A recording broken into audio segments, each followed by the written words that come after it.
টানা ভারী বৃষ্টিপাতের জেরে বরাক নদীর জলস্তর বিপদসীমার উপর দিয়ে প্রবাহিত হচ্ছে। এর ফলে কাটিগড়া শিয়ালটেক এলাকার নদীর তীরবর্তী অন্তত 50টি পরিবারকে আশ্রয় নিতে হয়েছে স্থানীয় সূর্যমণি এলপি স্কুলে।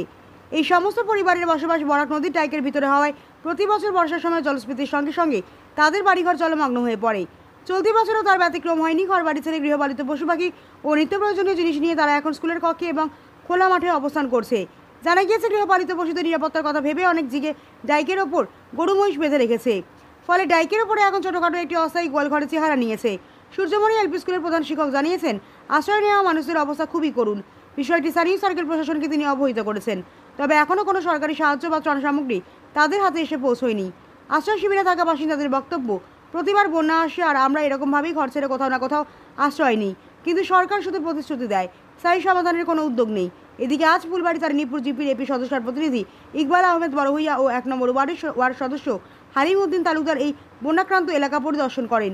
একসময় তারা সূর্যমণি এলপি স্কুলে উপস্থিত হয়ে আশ্রিত মানুষের সাথে কথা বলেন। পরে সংবাদ মাধ্যমে স্থানীয় সার্ক প্রশাসন ও জেলা আয়ুক্তের দৃষ্টি আকর্ষণ করে বন্যা আক্রান্ত মানুষ ও পশুধনের জন্য প্রয়োজনীয় সাহায্যের আবেদন জানিয়েছেন।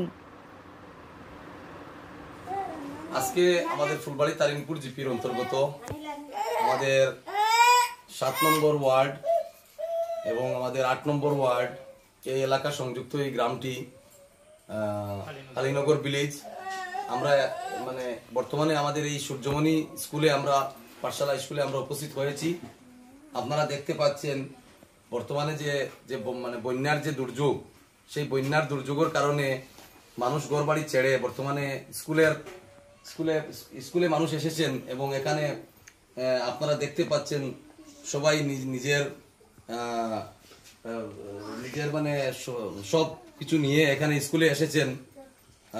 আমরা আজকে এখানে আমি ইকবাল আহমেদ বড়ভূইয়া, ফুলবাড়ি তারিণীপুর জিপির আঞ্চলিক পঞ্চায়েত সদস্যের প্রতিনিধি এবং আমার সঙ্গে আসা এই ওয়ার্ডের ওয়ার্ড সদস্য এবং 1 নম্বর ওয়ার্ড থেকে ওয়ার্ড সদস্য আমরা উপস্থিত হয়েছি এখানে। আমরা আমাদের সার্কেল অফিসার মহোদয়ের দৃষ্টি আকর্ষণ করছি এবং আমাদের জেলাধিপতির দৃষ্টি আকর্ষণ করছি, যাতে অতি সত্বর এই স্কুলে মানুষের খাদ্য সামগ্রী দেওয়া হোক এবং আমাদের ফুলবাড়ি তারিণীপুর জিপির বহু অঞ্চল প্রায় কয়েকটি গ্রাম জলমগ্ন অবস্থায় বর্তমানে আমরা যেটা দৃশ্য আমরা দেখতে পাচ্ছি। তাই আমরা প্রত্যেকটি গ্রামে যে গ্রামে আমাদের জলমগ্ন হয়েছে প্রত্যেকটি গ্রামে যেন পর্যাপ্তভাবে রিলিফ দেওয়া হোক এবং আমাদের অত্র এলাকার গ্রামের মানুষের বিশেষভাবে মানুষরা গরু মহিষ ইত্যাদি পালন করে মানুষের জীবিকা নির্বাহ করেন, যার জন্য আমরা ভেটেরিনারি ডিপার্টমেন্টেরও দৃষ্টি আকর্ষণ করছি যেন গরু মহিষেরও খাদ্য সামগ্রী দেওয়া হওয়ার জন্য আমরা আবেদন জানাচ্ছি। এবং বরাক নদীর সম্মুখে এই কালীনগর গ্রামে আমরা এখানে উপস্থিত হয়েছি। এই এলাকার যে বেহাল অবস্থা, যে বন্যায় যে দুর্যোগ মানুষের আমরা সম্মুখে এসে আমরা দেখতে পাচ্ছি, মানুষ বর্তমানে প্রায় ঘর বাড়ি ছাড়ার অবস্থা। এই সম্মুখে আমরা একটা স্কুলও পরিদর্শন করে এসেছি। এখানে প্রায় 200 শতাধিক মানুষ শরণার্থী হিসাবে মানুষ স্কুলে গিয়ে বসবাস করতেছেন, আর জায়গা নেই স্কুলে।